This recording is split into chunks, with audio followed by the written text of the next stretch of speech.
Bueno, buenos días. 25 de noviembre, hoy vamos a empezar el tema 4, pero antes,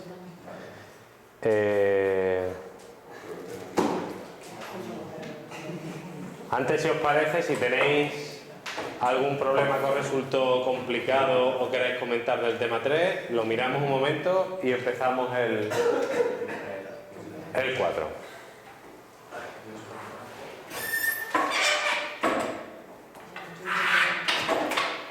¿Tenéis alguno?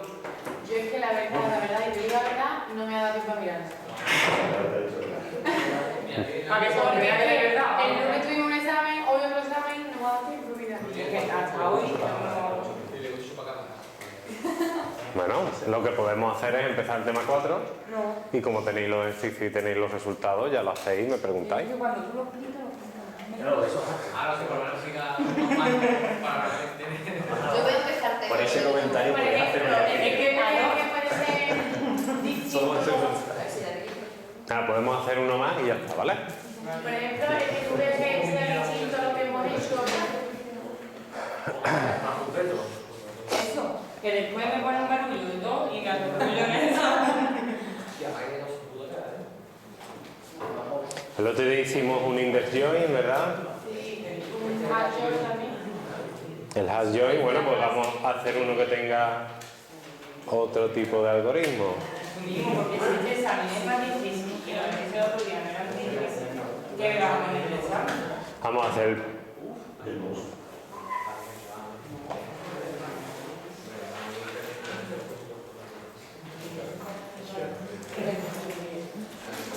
Y de yo y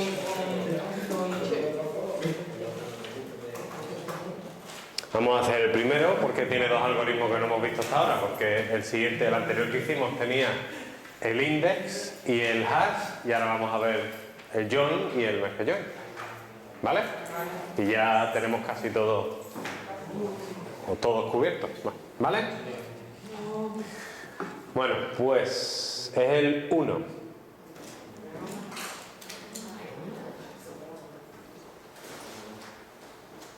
¿Vale?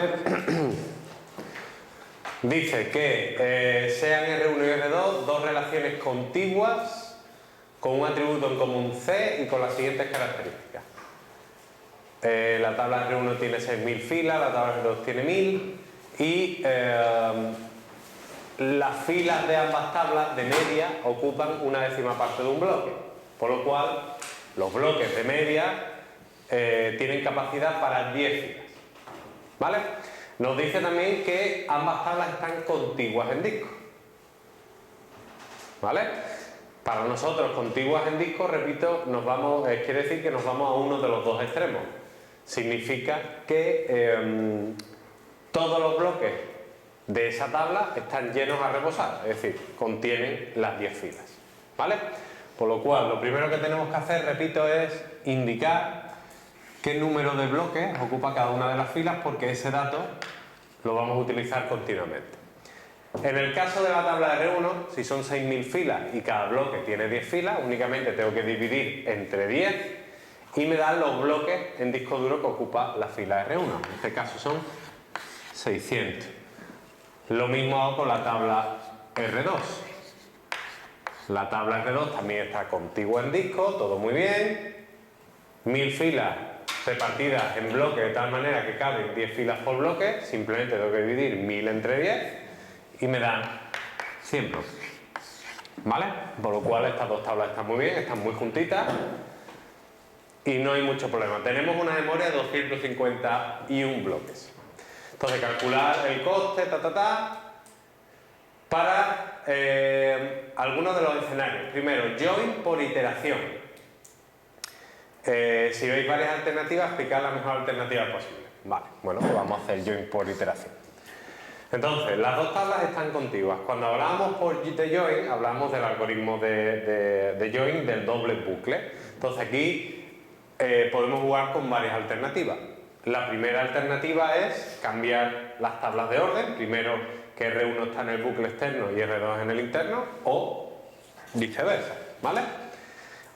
En los dos casos podemos utilizar toda la memoria, ¿vale? O también podemos hacer lo mismo pero sin usar la memoria, es decir, podemos incluso jugar con 4 casos diferentes. Yo aquí en este ejercicio lo he hecho únicamente aprovechando la memoria, ¿vale? Pero si queréis vamos a hacer los 4 casos. Es decir, primero aprovechando la memoria y cambiando de orden las tablas y después sin aprovechar la memoria y cambiando de orden las tablas, ¿vale? Así tenemos todos los casos. Vale, pues vamos a hacerlo aprovechando la memoria y dentro de aprovechar la memoria el primer caso va a ser R1, reunión natural, R2. ¿Vale? Entonces, en el join, en el iteration join, en el join por iteración, cuando aprovechamos la memoria, recordad que yo la mayor cantidad de la memoria, en este caso 250 bloques, ¿vale? 250 bloques, los voy a destinar a la tabla que está en la parte más externa del bucle.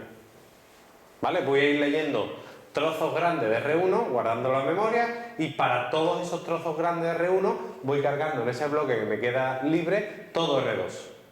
¿Vale? Aquí la diferencia está en que si yo hago eso, el número de veces que yo voy a tener que recorrer R2 es menor. Es decir, si yo voy recorriendo la tabla interna por cada fila de la tabla externa, tendría que recorrer la tabla R2 6.000 veces. Pero cogiendo de golpe todas esas filas y cargando la memoria, yo consigo que cada recorrido de R2 de la tabla interna se haga tantas veces como paquetes caben en memoria, por lo cual minimizo muchísimo el número de iteraciones, ¿vale?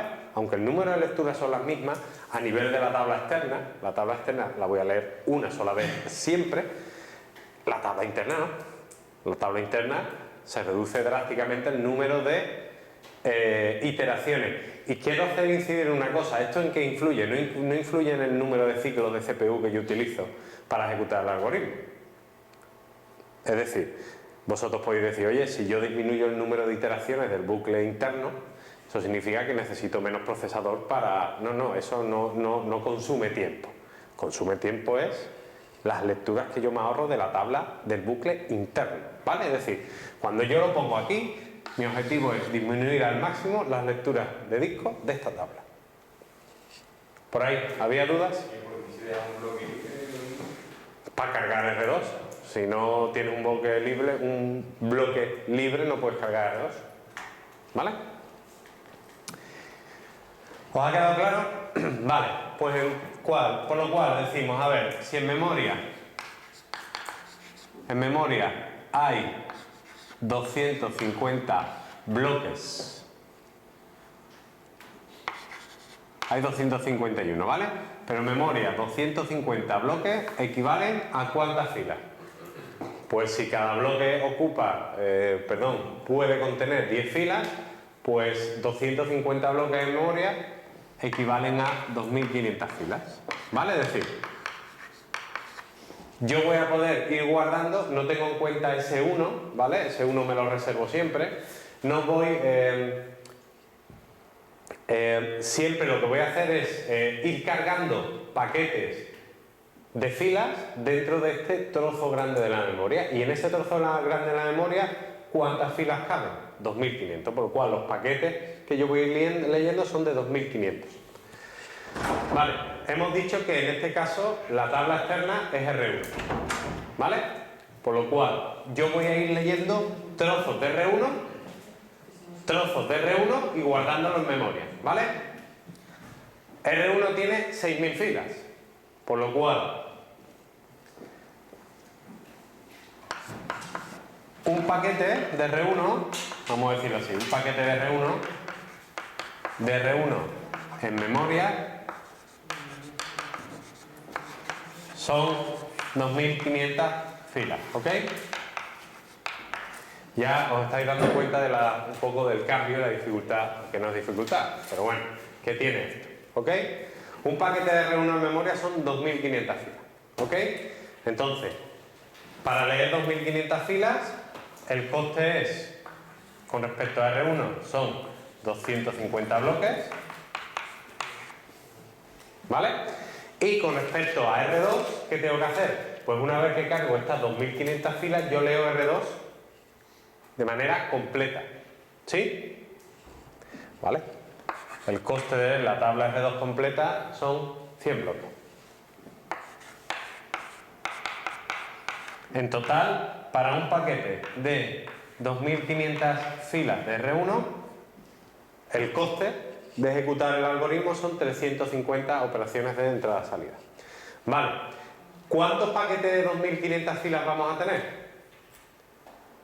Pues leo las primeras 2500 filas, vale. Leo la segunda 2500 filas, vale. Ya he leído 5000 filas de R1. ¿Cuántas restan? 1000, ¿vale?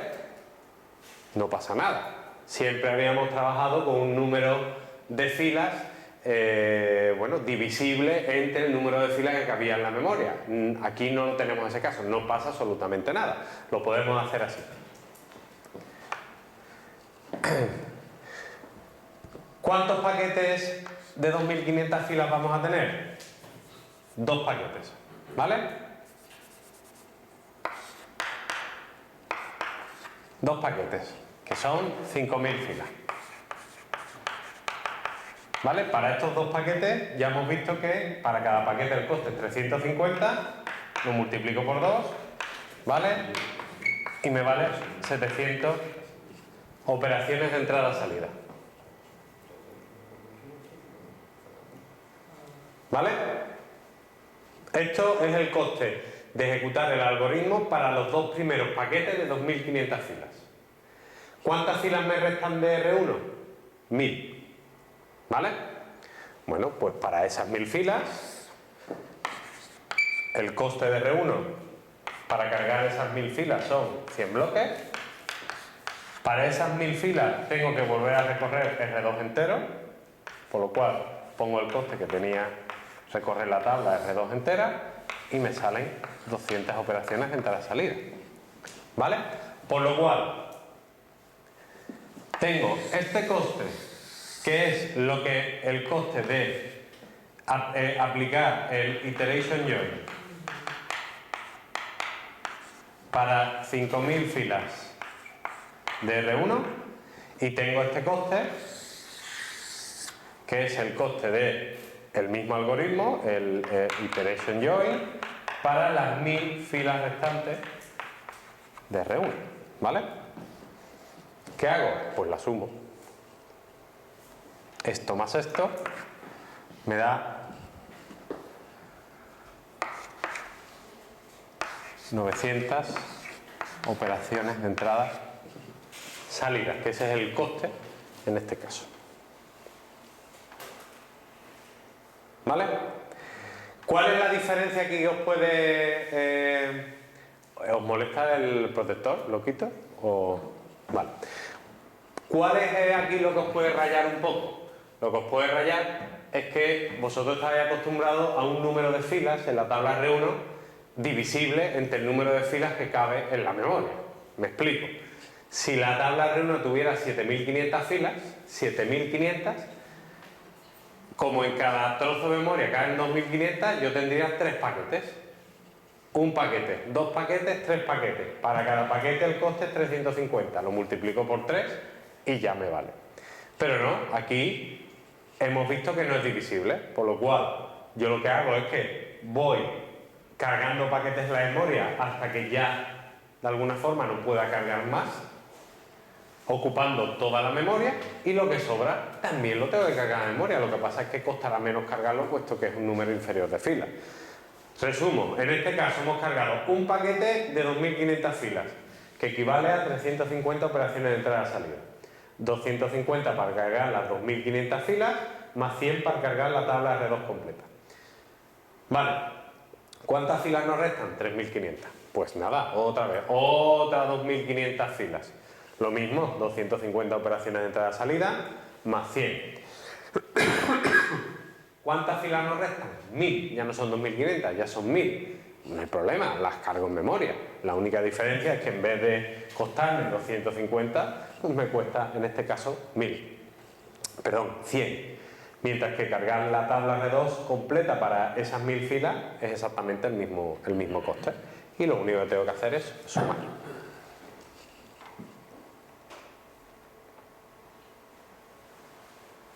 ¿Vale?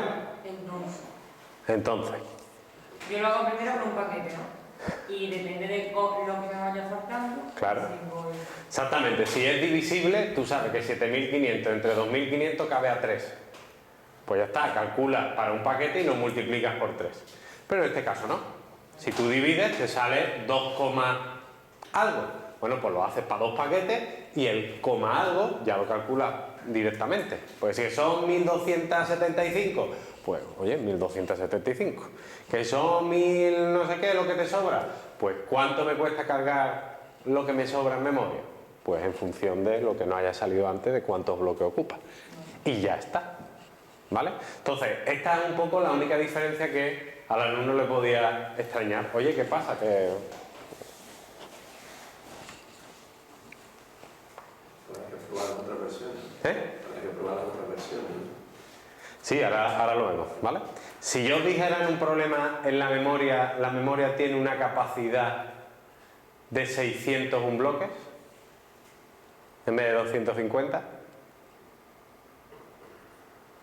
¿Memoria has dicho? La memoria. 600 puntos.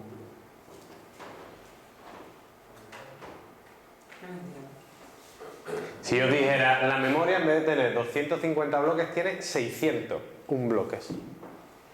Es decir, cabe la tabla R1 entera. O sea, un paquete. Nada, la leo de un tirón, 600, más lo que me cuesta leer tal, pues 700. ¿Vale? Y si tiene 800 y si tiene 701, es decir, caben las dos tablas enteras a la vez. ¿Cambiaría algo? Sería igual. En vez de leer la tabla R2 a cacho, la leo del tirón, pero bueno, da un poco igual. ¿Vale? Tened en cuenta esas cosas, ¿ok? Vale. ¿Y algo así más improvisado? Yo cuando me pongo y todavía no tengo ni pensado eso a mí, como me pongo a pensarlo 5 minutos antes, ya ni te cuento. ¿Os ha quedado claro? ¿Sí? Vale.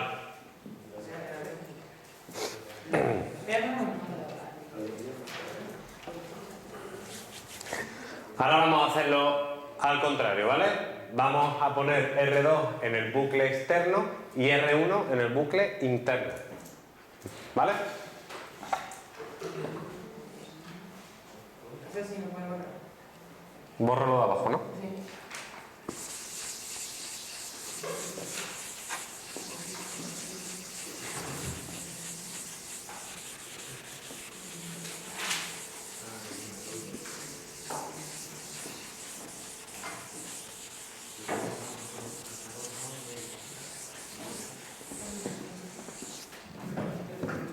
Vale. Siguiente. R2, R1, ¿vale? R2 es la tabla que está en el bucle externo, por lo cual es la que me tengo que preocupar de cargar al máximo en memoria, ¿vale? Así a priori, sin hacer nada. ¿Cuál creéis que dará? ¿Creéis que esto dará menor? O sea, ¿será menos costoso o más costoso?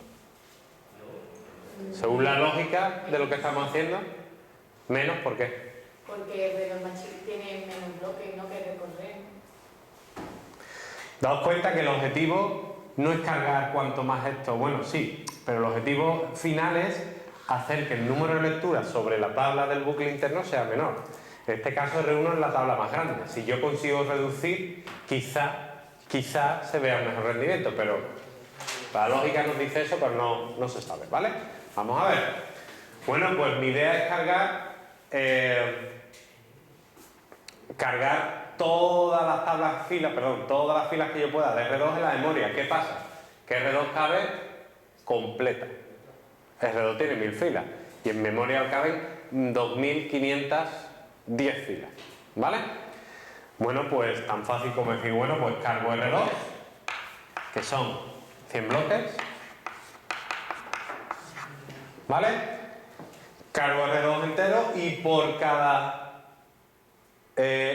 cargo las 1000 filas y para esas 1000 filas leo la tabla R2 completa. Perdón, la tabla R1. La tabla R1 completa son 600 operaciones de entrada-salida. En total,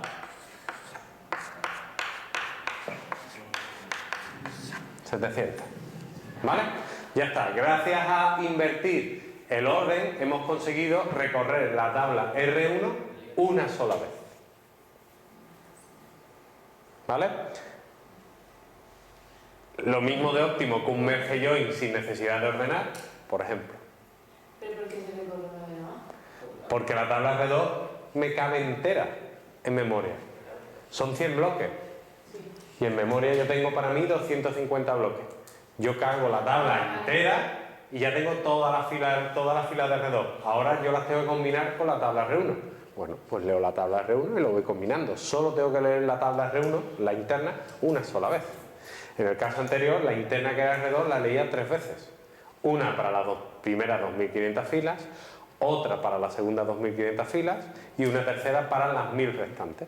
Por lo cual esta la leía 3 veces. Mientras que esta la leía una, pero a trozos.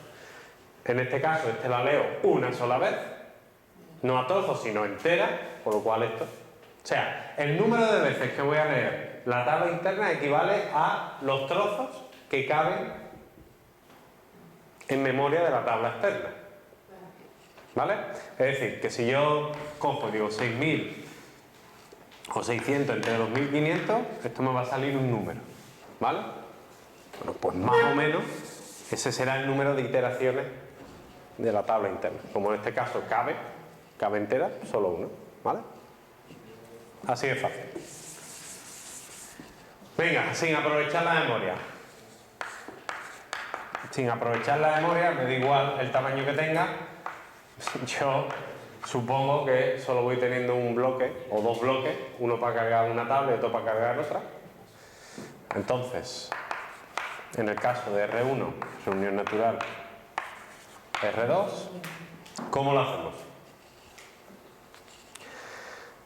La tabla, la tabla que está en el bucle externo siempre la leemos una sola vez, ¿vale? En este caso, leer R1 son 600 operaciones de entrada-salida, más la tabla R2 vale leerla 100 operaciones de entrada-salida. Pero claro, la tabla interna, ¿cuántas veces se lee? La tabla interna aquí, sin aprovechar la memoria, ¿cuántas veces se lee? Tantas como filas tenga la primera, con lo cual multiplicado por 6000, ¿vale? Esto da 6000,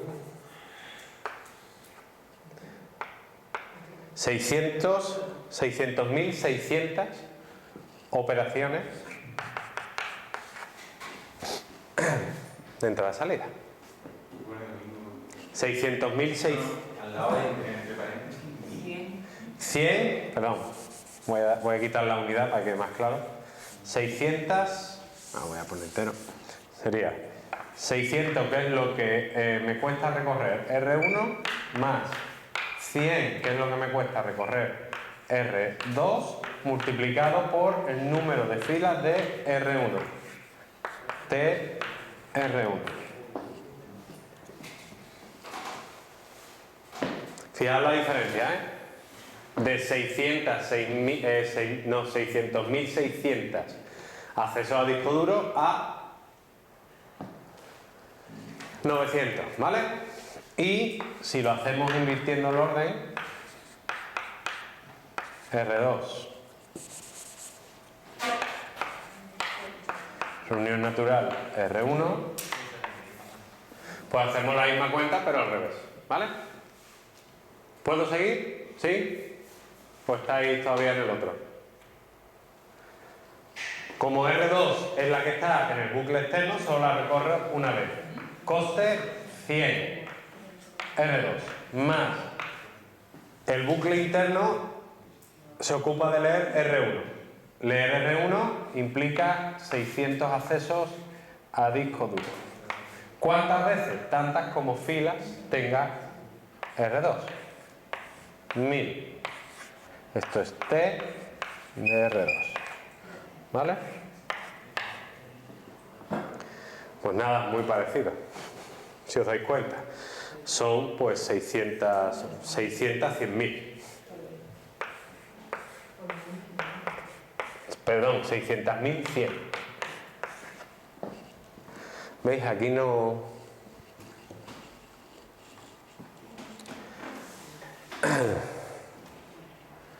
Aquí no cambia mucho la cosa. Y este domingo en el que solamente tenían 2 bloques para aprovecharlo. Sí, cuando yo digo sin aprovechar al máximo la memoria, significa yo tengo lo mínimo para poder leer Pero cosas. ¿Eh? Pero los bloques están llenos. No, tú tienes que ir leyendo, claro. No, me refiero que ¿te acuerdas cuando decíamos, no? Bueno, aquí porque te decía que estaban continuos, pero podían estar discontinuos. Sí, pero recordad, el hecho que esté discontiguo en disco no significa nada. En memoria van a estar contiguos. Lo que pasa es que la diferencia va a ser que para leer 10 filas, en el caso de contiguo solo tengo que acceder a un bloque y en el caso de discontinuo tengo que acceder a 10. Pero la estructura, como está internamente en memoria, no afecta. ¿Vale? Cosas raras.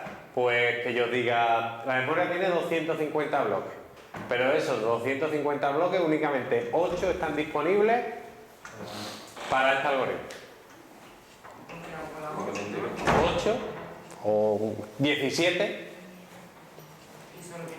y solo tengo 17, pues hacer lo mismo pero en base a 17 bloques. Uno para una tabla y los 16 restantes para otro.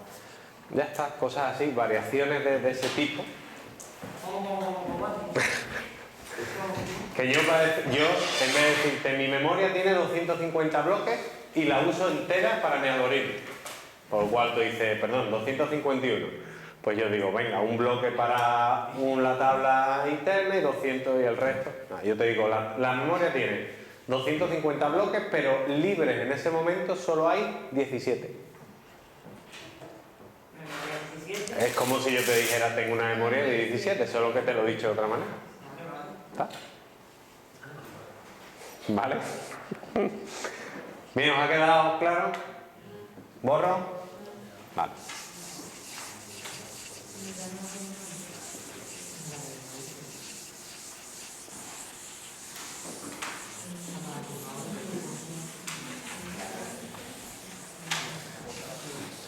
Vale, y la segunda parte, si no recuerdo mal, era un merge join suponiendo que R1 está ordenada y que R2 no está ordenada. ¿Vale?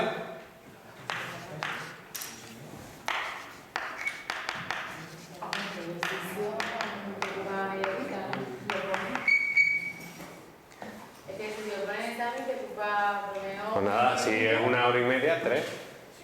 Media hora para cada uno. Mejor.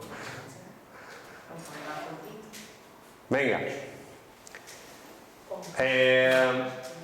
Sabéis que en el merge join primero hay que ordenar las tablas, ¿vale? Porque si no, no tiene sentido aplicar este algoritmo, por lo cual es algo que no tenéis que olvidar, ¿vale? Bien, R1 está ordenada, por lo cual vamos a hacerlo por apartados, ¿vale? Ordenar. ¿Qué me cuesta ordenar? Pues sería ordenar R1 tiene un coste 0, porque R1 ya está ordenado. Ordenar R2, ¿qué coste tiene? Bien, vimos que el algoritmo para ordenar las tablas consistía en 2 fases. En una primera se lee y se escribe, y en otra segunda se vuelve a leer y se vuelve a escribir. Como para nosotros la escritura es igual a la lectura en cuanto a tiempo, es como si hiciera 4 lecturas, ¿vale? ¿Cuánto tardo en leer la tabla R2? ¿O qué coste tiene, mejor dicho? 100 por 4 lecturas, ¿vale? El coste de ordenar es 400 operaciones de entrada y salida, ¿vale? Recorrer.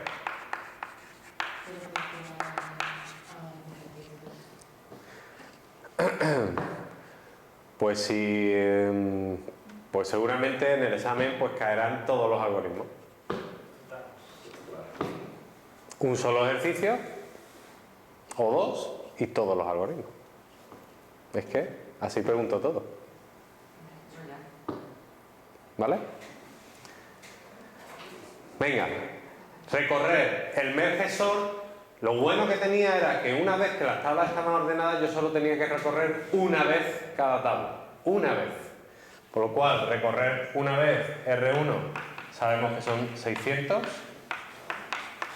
Recorrer R2 sabemos que es 100. Por lo cual, esto equivale a 700. Así, tengo que sumar el coste de ordenar más el coste de recorrer. 400 más 700, perdón, 700, y estos son 1100 operaciones de entrada-salida, ¿vale? Veis que en este caso el iteration join, ¿vale? El iteration join en los dos casos era mejor que el merge join, simplemente porque una de las tablas no está ordenada, ¿vale? Si no tuviéramos que haber, si R2 hubiera estado ordenada también, pues bueno, el coste, fijaos, 700, muy parecido al iteration join. Por lo cual, con tablas pequeñas, el doble bucle es que merece la pena. Merece mucho la pena. ¿Vale? ¿Vale? Bueno, pues ya hemos visto en clase todos los algoritmos. El index, el merge, el hash y el iteration join. ¿Vale? Entonces, en el examen lo mismo, los 4 con, a lo mejor pongo distintas tablas para cada algoritmo, con situaciones diferentes, o las mismas tablas y todos los 4, eso ya veremos. Cualquier combinación posible. ¿Vale? Pero ya está, os traéis la calculadora, no os olvidéis, y el aula me han dado la misma, como habéis visto, que la otra vez, ¿vale? Por lo cual. Y ya no tendríamos más parciales hasta ya enero, que ya sería el último, menos para aquellos alumnos que me han pedido no acogerse a la evaluación continua, que son pues, unos cuantos. 3, 4, 5. ¿Vale? Entonces ese día haréis el último parcial de teoría y el examen práctico. ¿Vale? Que es igual que el de arquitectura. El mismo formato y todo igual. ¿Os ha quedado claro? Bueno, como me quedan 7 minutos de batería, ¿nos vamos? No.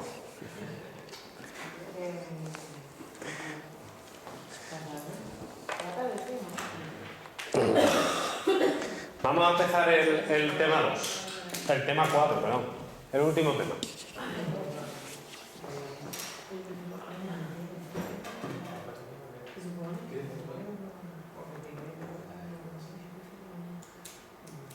A ver, sería una. Prácticamente nos queda esta clase y 3 más, creo. Nos quedan 2 clases y una de esas. No, la examen no es la hora de clase. Nos quedan 3 clases y un examen. Esta y 3 más, creo, o esta y 2 más, no estoy seguro. Esta y 3 más. La semana que viene. El 9 y el 2. 9 y el 16. Eso, vale. Es que yo me había dicho que el examen era el mismo día de clase. Vale. Bueno, pues voy a introducir el tema y cuando ya nos vayamos a meter en faena, cortamos y nos vamos. ¿Por qué? Porque son conceptos, como veis, complicados. Entonces, si yo corto la mitad, la semana que viene voy a tener que empezar otra vez desde el principio. ¿Vale? Así que simplemente voy a introducir el tema y nos vamos. Gestión de fallos, ¿qué es lo que vamos a ver? Bueno, pues en el mantenimiento de base de datos no solo consiste de alguna forma en entender cómo internamente se ejecutan las consultas para así tener una comprensión mejor de internamente cómo todo funciona y poder implementar consultas más optimizadas o lo que sea, ¿vale? No solo consiste eso, sino que a la hora de mantener un sistema se tiene que tener en cuenta muchas cosas. Una de ellas y muy importante es la gestión de fallos, ¿vale? La gestión de fallos está normalmente automatizada en todos los sistemas de base de datos, pero siempre hay que hacer algo al respecto, ¿vale? Por ejemplo, vosotros estáis viendo que hay que hacer backup, que hay que hacer, bueno, hay que tener en cuenta que la base de datos esté en modo archivelog, tienes que saber que esto existe para poder gestionarlo bien, ¿de acuerdo? Entonces, este tema habla primero de los distintos tipos de fallos que se pueden dar. Y en segundo lugar nos vamos a centrar en un tipo de fallo muy concreto que es el fallo de sistema, ¿vale? ¿Qué es un fallo de sistema? ¿Sabéis lo que es? ¿O qué implica un fallo de sistema? Momentos en que se puede dar un fallo de sistema. ¿Qué es lo que pasa? Cuando yo digo fallo de sistema.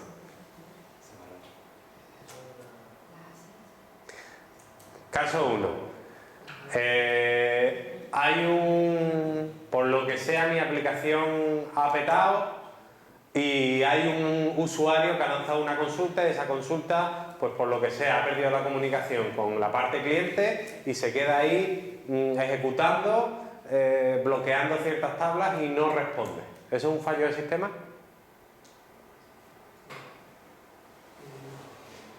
No, eso es un fallo de esa transacción.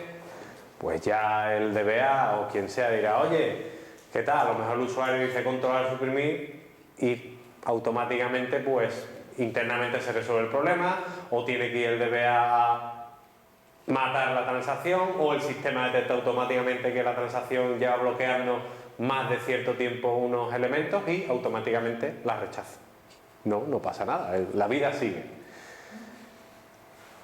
¿Qué pasa si por lo que sea el sistema operativo del cloud o de la máquina, el servidor, tiene un problema y se reinicia?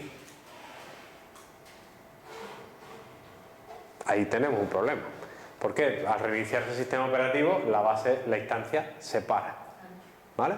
Otro, se va la luz y el sistema de respuesta o de soporte de energía eléctrica, lo que tengan, batería, lo que sea, ¿vale? Incluso depósito de gasoil X.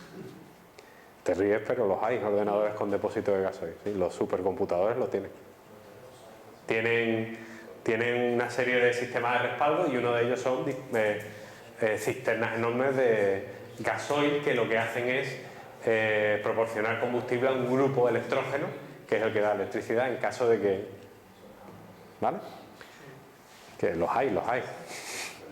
Entonces, ¿se va la luz? Pues lo mismo, se apaga la máquina y la instancia se para. ¿Qué problema tenemos si la instancia se para? No se ha hecho el commit. Está muy bien dicho eso, pero no tiene por qué. Tú has podido hacer el commit, que es la gracia de esto y es lo que quiero entender. Tú has podido hacer el commit. O sea, el commit, os acordáis, ¿no? Yo hago una modificación y la confirmo. Pero estáis muy equivocados si creéis que al hacer el commit los cambios están en disco duro. No. Todo se hace en memoria. Cada cierto tiempo se coge esos cambios de memoria, esos bloques sucios y se baja a disco.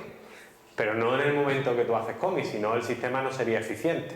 Lo que buscan es eso, aumentar la eficiencia, ¿cómo? Haciendo lo que se llama el commit grupado, un grouping commit, ¿no? Es decir, oye, pues cojo unos cuantos, cuando tengo unos cuantos, me voy, hago el viaje y aprovecho. Entonces, claro, tú puedes hacer un commit, pero los cambios están en memoria. Si el sistema operativo reinicia o si desenchufas la máquina, ¿qué pasa con lo que hay en memoria? Fuera. ¿Cómo estos sistemas están preparados para, si eso pasa y vuelvas a arrancar la máquina, te deje la base de datos tal y como tú la encontraste? Pues eso es lo que vamos a estudiar, exactamente. ¿Cómo? Con redundancia de información. Es decir, penalizando el rendimiento del sistema, penalizando la ocupación en disco del sistema, penalizando muchas cosas, pero por lo menos tengo la seguridad de que si eso pasa, mi base de datos va a quedar tal y como yo me la encontré. Eso es lo que vamos a estudiar aquí. ¿Cómo se hace eso? ¿Vale? Porque hay dos formas de almacenar ese tipo de información. Hay ficheros de undo, hay ficheros de redo, los dos son diferentes, incluso hay ficheros de undo-redo. ¿Vale? Entonces, ese es el objetivo. Vale, entonces, cuando uno tiene un sistema, uno quiere que siempre el sistema esté en modo estable o que tenga los datos correctos o que sea lo más preciso posible. ¿Vale? ¿Cómo se consigue? Pues con los logs. O sea, vamos a ver tres cosas. Logs, recovery y checkpoint. Vamos a ver qué significa desde el punto de vista teórico cada cosa. Después cada sistema lo hace de manera un poco diferente. ¿Vale? Vale. Simplemente, cosas que tenemos que recordar. Pues que es un estado consistente y que es un estado inconsistente de la base de datos. ¿Os acordáis? ¿Qué era eso? Bueno, ahí lo pone, ¿no? Pero bueno. Os lo resumo. Imaginad una base de datos en la que todo el mundo está leyendo. No hay nadie modificando. ¿Esa base de datos va a estar en modo consistente? Sí, siempre. ¿Por qué? No hay nadie modificando datos, solo estamos leyendo, no hay ningún problema. Cuando ya alguien empieza a tocar la base de datos, a modificar, hay un periodo de tiempo en que la base de datos está inconsistente. ¿Vale? Desde que se comienza la escritura, hasta que esa escritura finaliza. ¿Vale? Ya vimos en arquitectura cómo gestionar la concurrencia. ¿Qué pasa si alguien lee el dato ahí en medio, mientras yo estoy escribiendo? Bueno, pues ahora que lo hacía con la multiversión.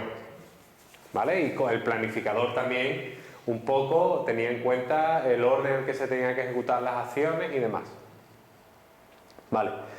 Pero durante ese espacio de tiempo la base de datos está en modo no consistente. Imaginaos que hay un sistema, nosotros estamos estudiando, no sé si lo sabéis, aprovecho para decirlo, nosotros estamos estudiando los sistemas que se llaman OLTP,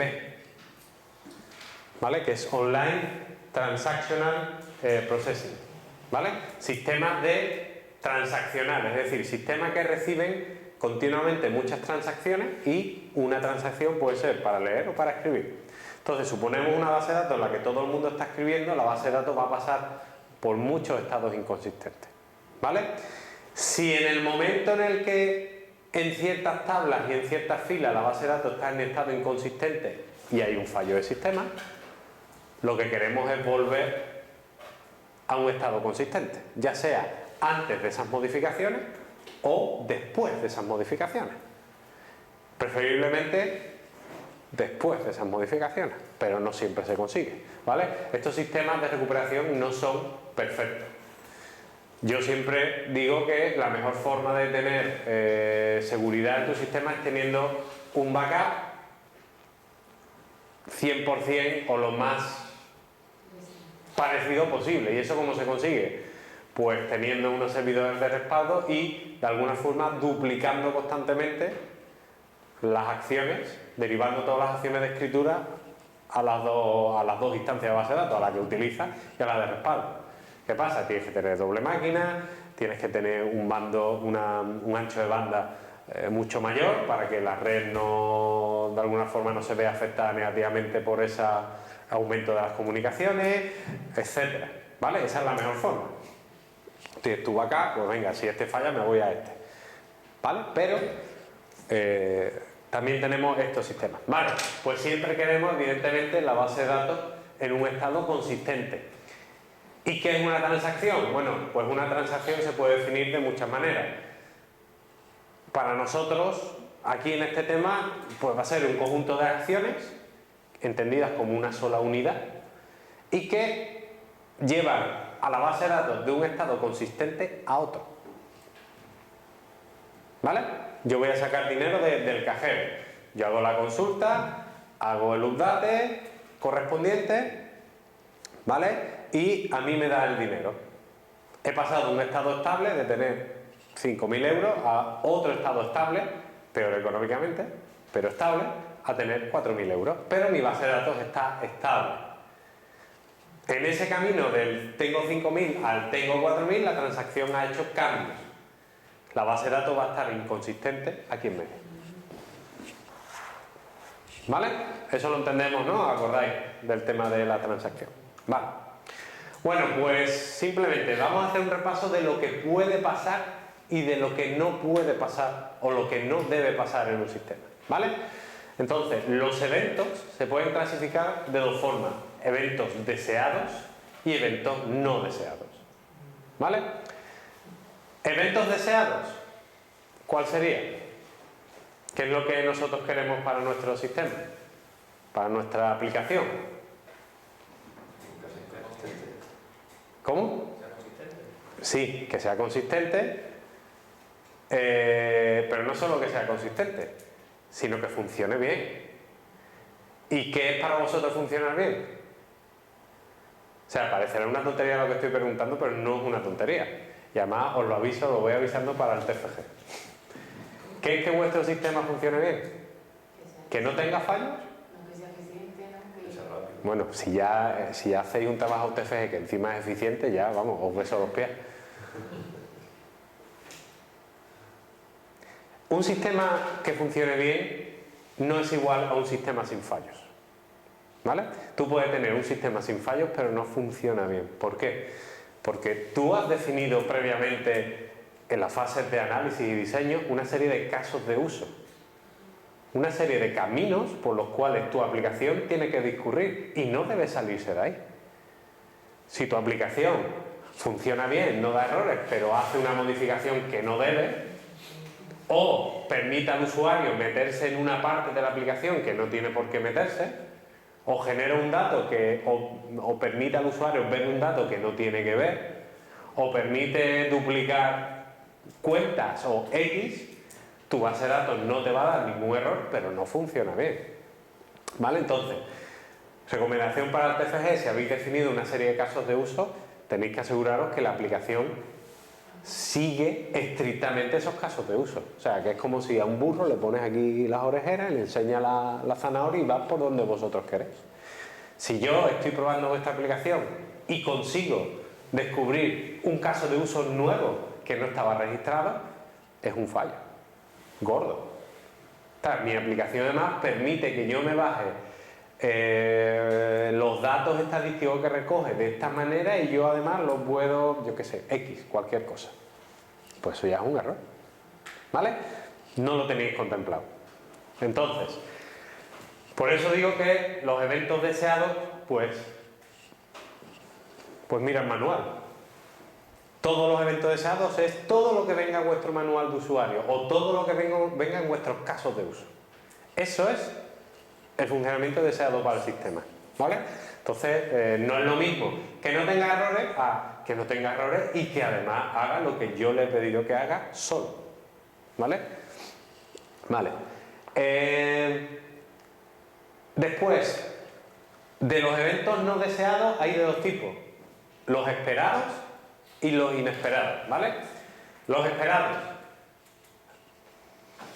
que alguien meta un dato erróneo. ¿Vale? ¿Cómo podemos evitar que alguien haga o meta un dato erróneo en un sistema? Poniendo filtros en la entrada, ¿vale? Pero con eso conseguimos que no se metan datos erróneos en el sistema. Es imposible. O sea, podéis llegar a filtrar hasta cierto punto. Es decir, si el DNI tiene 8 caracteres, tú estableces en el código, en la tabla y donde tú quieras el límite de 8 y en el formulario solo puedes meter 8. ¿Vale? No, pero es que yo quiero que los primeros sean números y el último una letra. Y si me ponen el último un número, que me salga un error. ¿Vale? Eso lo podéis hacer, pero evidentemente ahí esa frase es muy genérica. No podéis evitar que la persona que manipula el sistema meta un dato erróneo. Que mi DNI, si empieza por 723, que el meta 523. Eso no lo podéis evitar. Pero bueno, lo esperas. Lo esperas y eso es algo posible y ya la empresa o lo que sea ya pondrá los métodos para intentar evitar estos tipos de errores. Pero evitar los datos erróneos de entrada es muy difícil, ¿eh? Es muy difícil porque hay cosas que puedes controlar, otras cosas no puedes controlarlas, ¿vale? Fallos del sistema. Se pierde la memoria por lo que sea, la memoria tiene un fallo, los núcleos de memoria, y porque son al fin y al cabo hardware y se puede estropear. Que la CPU, pues de alguna forma, se reinicie, que haya problemas, lo que hemos dicho antes, ¿vale? Los fallos del sistema son los que generan de alguna forma o hacen que la información de la memoria se pierda. Y ahí es donde entra el archivelog, bueno, los tipos de log. Y después tenemos fallos hardware, ¿no? Por ejemplo, oye, pues que el disco duro, un disco duro falla. Ya sabéis cómo se solucionan eso, con una buena planificación de RAID, con sus discos imagen, con el reparto de las copias de manera que si se pierde un disco no se pierda los datos reales y las copias, sino que las copias de los datos de ese disco estén en otros discos, ¿vale? Eso ya sabemos, o ya se supone que sabéis cómo funciona, ¿vale? Y bueno, ya un poco de broma, eventos no deseados e inesperados, pues cualquier otra cosa, ¿vale? Desde que hay una explosión, o un fuego, o vandalismo, o tal, o que bueno, que la CPU implosione desgarrando el universo. Bueno, la parte de abajo, evidentemente, eso no hay solución posible, ¿vale? Sin embargo, lo de arriba hay algunas cosas que sí se pueden solucionar, ¿no? El tema del vandalismo. Bueno, un buen sistema de seguridad física en el edificio. El tema del fuego, ya sabéis que en las salas donde están los servidores y demás, si están bien acondicionadas, tienen un sistema antiincendio bastante eficiente, ¿vale? No es con agua, sino con un gas, que es el halón, creo que se llama, que lo que hace es que si se detecta un fuego, ese gas consume todo el oxígeno de la sala, por lo cual un fuego sin oxígeno se apaga, porque el fuego lo que hace es quemar oxígeno. ¿Qué pasa? Y te pillas a ti dentro, te mueres, ¿no? Pero bueno, también hay armarios ignífugos donde meter las máquinas ahí dentro, bueno, ¿vale? Pero bueno, estas son cosas ya no deseadas y un poco inesperadas que no van a estar bajo nuestro control, ¿vale? Entonces,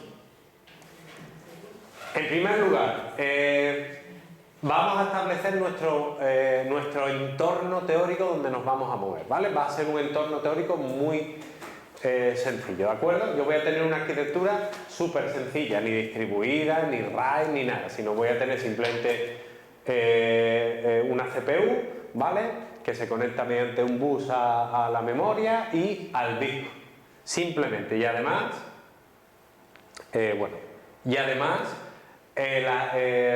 la jerarquía de almacenamiento va a ser la de siempre, es decir, primero lo que hago es, si tengo que leer un dato, voy a memoria, lo busco y si no está, voy a disco y lo subo a memoria, ¿vale?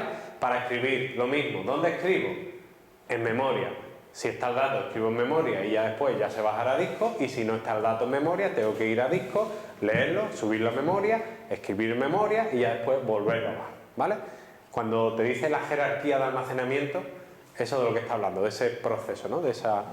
Vale. ¿Esto es un sistema razonable? Hombre, pues desde el punto de vista teórico, sí. Pero evidentemente en el mundo real pues le meteríamos redundancia, replicaríamos los discos, temas de paridad de memoria para detectar fallos en la memoria, chequeo de CPU, o sea, yo sé que se me olvidan, esta transparencia significa, yo sé que hemos dejado de lado y se me olvidan muchas cosas, pero en principio no me interesa, ¿vale? Vamos a hacerlo o vamos a simplificar al máximo todo, ¿vale? Y las operaciones que vamos a tener en cuenta, porque al trabajar con transacciones, las transacciones van a estar leyendo y escribiendo, ¿vale? Las operaciones teóricas con las que vamos a trabajar son estas de aquí, ¿vale? Input X, ¿qué significa? Pues que yo leo un bloque con el dato X que está en disco y lo subo a memoria. Output X es lo contrario, yo cojo un bloque que tiene el dato X que está en memoria y lo bajo a disco, ¿vale? Read XT, ¿qué significa? Pues voy a leer el contenido del dato X y lo voy a cargar en la variable T. Evidentemente, si el dato X no está en memoria, tendré que hacer un input, es decir, tendré que cargarlo de memoria